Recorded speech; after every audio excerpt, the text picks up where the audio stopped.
Welcome back to the Daily Bollocks review.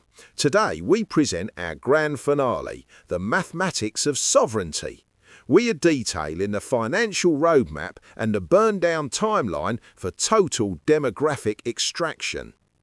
We begin by examining the cost of doing nothing. Inaction guarantees a compounding massive fiscal drain. The baseline of undocumented individuals currently residing in Britain places critical pressure on our infrastructure. When we combine the severe drain on public services, policing and healthcare with the staggering direct costs to the asylum budget, we are left with a catastrophic annual liability. This is a minimum compounding loss that threatens systemic failure. The solution is a symbiotic mechanism. Systemic pressure and physical extraction must operate in tandem. The primary engine drives voluntary returns by weaponizing the hostile environment through digital visas, biometric banking checks, and strict enforcement of the right to rent and work.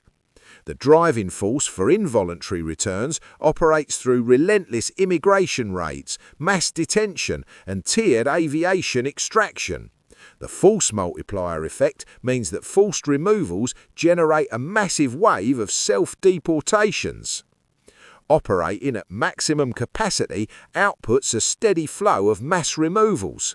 The total liability enters the funnel. A massive volume of voluntary exits is driven by the hostile environment, while a smaller but highly visible volume of involuntary removals is processed through our expanded detention estate. The combined output yields total demographic extraction. Clearing the entire baseline requires a strict burn-down timeline. Under our most conservative modelling, assuming a baseline balance of voluntary to enforced returns, the entire population is cleared within a parliamentary term.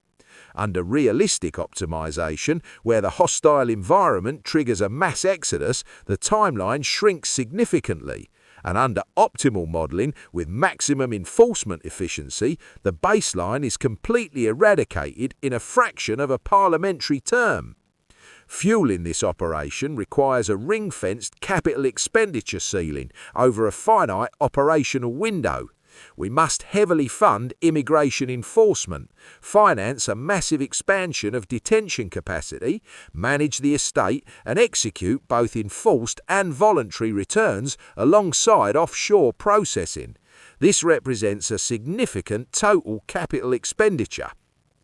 However, this operational budget is offset by aggressively siphoning existing financial flows. We establish a self-funding enforcement loop.